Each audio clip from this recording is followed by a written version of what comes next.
Les défenseurs du maintien du Parlement européen à Strasbourg ne désarment pas malgré le lobbying mené par une majorité de députés pro-Bruxelles. Un rapport a été présenté cet après-midi à l'occasion de la session à Strasbourg, le 3e rapport de l'Association européenne des jeunes entrepreneurs. Il s'attache à démonter un par un les argumentaires des anti-Strasbourg. Bernard Veil. On est à Strasbourg parce que c'est le lieu symbolique de la réconciliation franco-allemande. Et c'est cette réconciliation qui a amené à la création de l'Union européenne. Et ça, c'est un trésor qu'il faut protéger absolument. Et oui, Strasbourg a toujours de bons avocats. Le siège du Parlement est protégé par les traités et par quelques défenseurs opiniâtres. 30 ans de bataille et un 3e rapport à décharge qui souligne les avancées. La réalité des chiffres d'abord. Strasbourg coûte 51 millions d'euros par an, soit 3 fois moins que les sommes avancées à l'époque par ses détracteurs. Autre dossier clé, les liaisons TGV. Depuis 2016, Roissy, Bruxelles et Francfort sont mieux desservies. Le rapport souligne aussi les progrès à faire, meilleure politique d'hébergement, création d'un médiateur et un label européen. Enfin, le statut d'Ensheim. Comme pour tous les problèmes d'accessibilité, le rôle de l'État est fondamental. C'est à l'État de défendre le siège. Alors c'est vrai que pendant 5 années, il ne s'est absolument rien passé. La France a été complètement absente au niveau européen. Alors là, nous en appelons au président de la République en disant qu'il faut prendre des initiatives. Offensif, les Strasbourgeois se verraient même croquer le caprice des dieux, le fameux siège bruxellois du Parlement qui menace ruine. On parle d'énormes travaux, voire d'une reconstruction.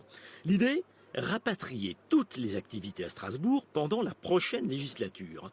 L'occasion de prendre au mot les tenants du siège unique.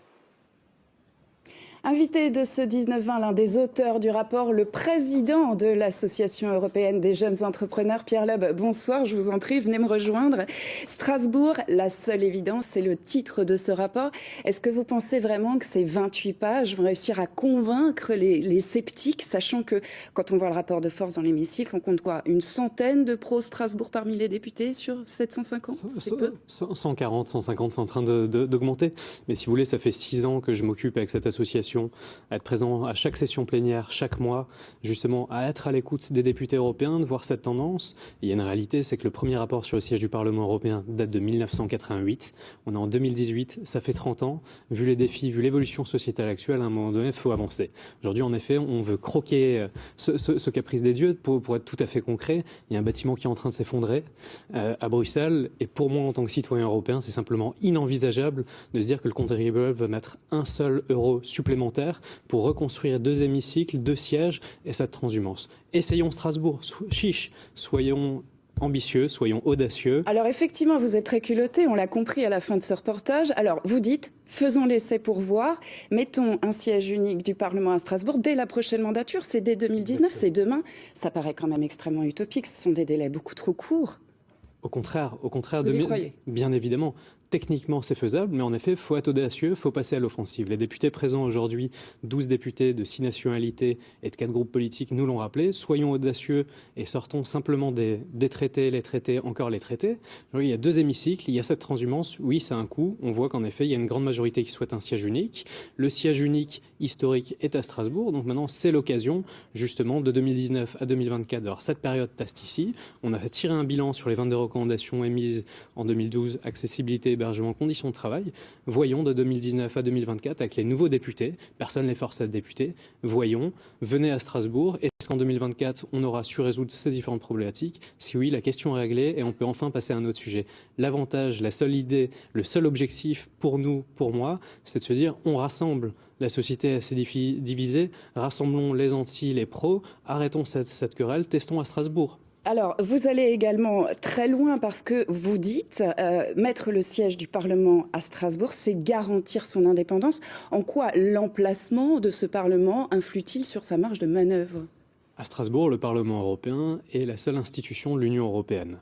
À Bruxelles, vous avez la Commission européenne, le Conseil européen, l'OTAN. À Strasbourg, ce Parlement est plus fort et indépendant. Bruxelles, c'est entre 15 et 20 000 lobbyistes qu'on n'a pas à Strasbourg.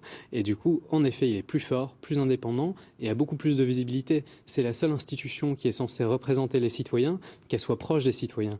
Savez-vous, pour anecdote, j'ai eu la chance de traverser l'Europe à plusieurs reprises. En Europe centrale et dans les Balkans, on dit de Bruxelles que c'est la Moscou du 21e siècle. C'est quand même pas glorieux. Et il y a un vrai sujet. J'ai jamais vu un seul écriteau non à l'Europe de Strasbourg, mais par contre non à l'Europe de Bruxelles, oui. Donc justement, soyons audacieux et jouons cette carte à 100%. Merci beaucoup Pierre Loeb, donc président de l'Association européenne des jeunes entrepreneurs, auteur de ce rapport. Merci Caroline.